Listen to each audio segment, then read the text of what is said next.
ปิดภาพมาอยู่กับฝ้ากับฝนพี่น้องเนาะฝนตกเลยเด้เหมือนเนาะเฮาก็รอฝ้าเราฝนมาแต่โดนโอ้ทางนี้โอ้ยเนาะ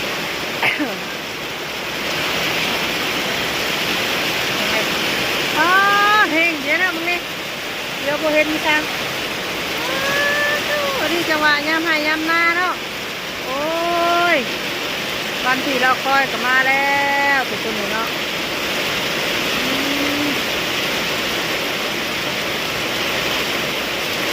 ตกมาวันนี้คือคนสิแล้วหายแล้วหน้าบดบาดเนาะ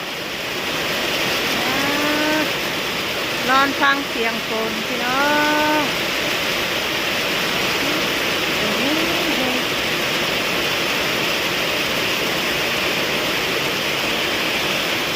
ภาพบรรยากาศไปยังไงนี่ฮะแม่บางคน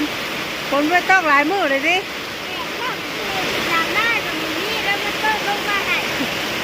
จนไม่ได้ลำฮอดหน้าพี่น้องเอ้ยเนาะโจ้หลานโจ้ว่าสิเลยโจ้แหละมื้อนี้เนาะ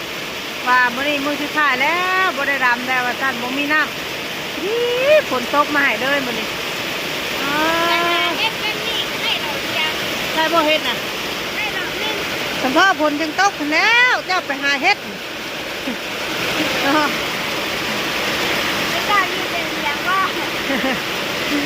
มึงแน่ป้าฝนแห้งอยู่นี่บางแน่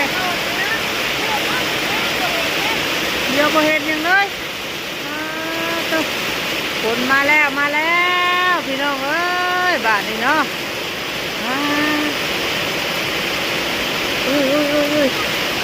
ต้มฝนสาดเข้ามา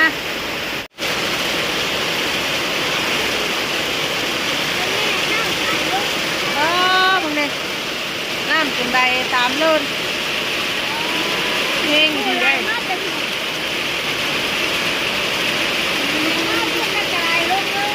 ว้าว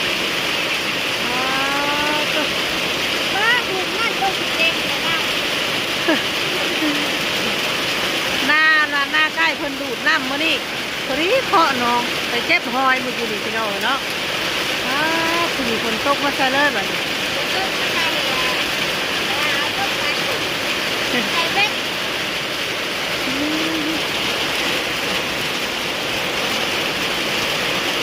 ตกหายจักสมุนก็โอเคอยู่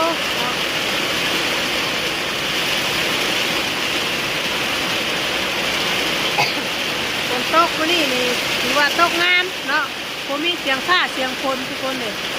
ปกติดิว่าทางลมทางฝนเนี่ยนะวันนี้ลูกตกเลยแบบอันนี้แล้วที่ว่าบอลมาฟุกตกดีใจนี่พี่น้องเห็นแล้วก็เสียวความสูงทำได้บ้างเนี่ย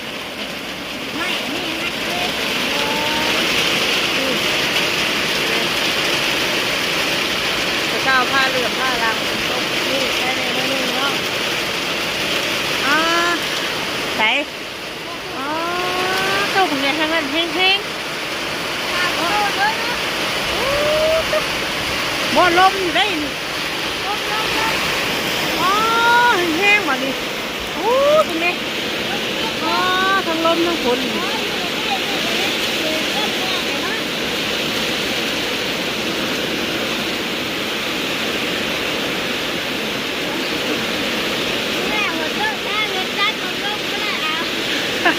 เราจะไงนายตรงนี้ล่างหมดเลย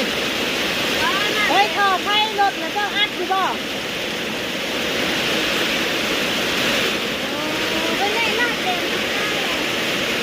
เลย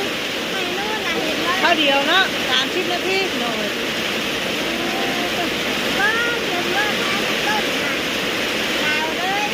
เอาชั่วเล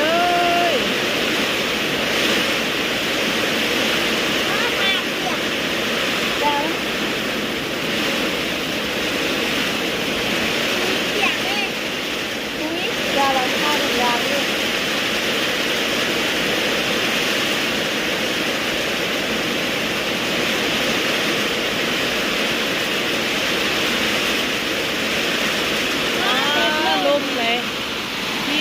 มนี่เนาะหูเนี่ย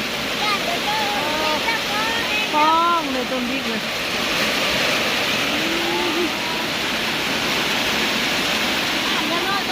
ลงฝนตกใครเนี่ยจะทางห้องก็นั่งลงเยอะเพราะเสียเขามันข้านพอไข่เช่นมันจังไว้ว่าคือฝนลมมาแห้งแค่ลมแห้งเลยเดี๋ยวเสียข้าวมีไข่ก็ต้นไข่ปลายพริกเนี่ยปลายพริกปลายดูพวกนี้เขาอยู่ที่ว่าแต่บ่ลมน้องเอ้ยเนาะ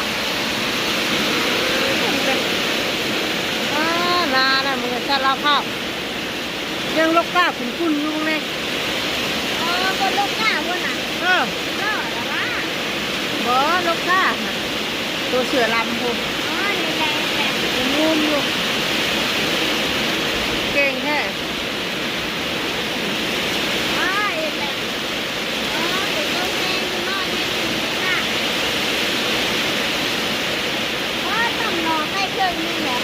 นะ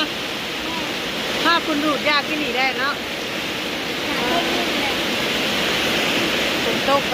นั่งบนเสียงคนที่ไหนทุกคนเลยเนาะนั่งเป็นเลิศเลยห้วยแล้วมันห้วยแล้วเลยลำต่อเลยบาทนี่โอ้ยดีใจเลยกี่ว่าสิได้อันว่าเต็มเลยเนาะอันเที่ยวสิได้โจ๊กเพื่อเสียว่าได้โจ๊กก่อนว่าพอดีลำพอดีบดน้ำเนาะแม่จะมาอีกจักพอดีฝนตกมาให้น้ำให้นาพี่น้องเอ้ยบ้านนี้เนาะพอดีลำแล้วให้ไงเขาบ้านนี้พอดีแล้วให้ไงให้ไงแล้วขับไม่เลยเนาะ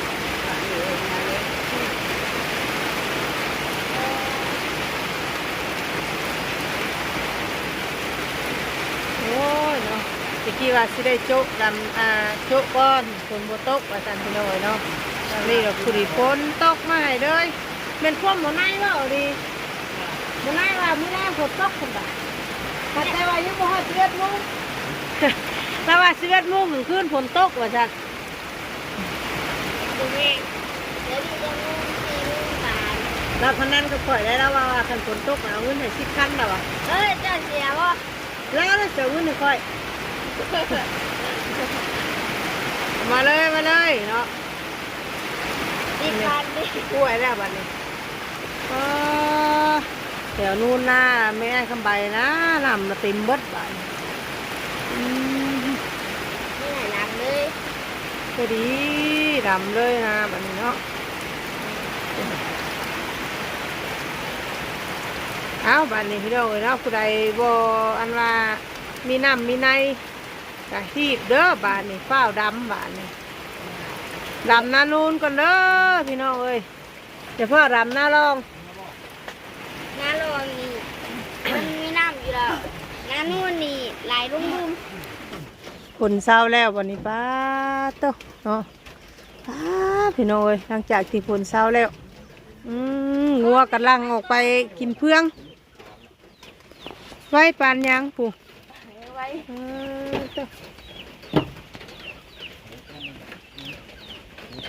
แจ้งจังป้างคือสิบตกแค่นี้ปู่ทางละหาอัดนำให้นำนาไว้เลยนำเต็มให้เต็มขั้นได้แบบนี้ผู้ดีแล้วเลยครับเจ้าทะเลาะบ้างเลยทางในน่ะมันต้องหิ้งนอกจากโอ้ทางลมทางฝนเนาะบอสตะกี้ว่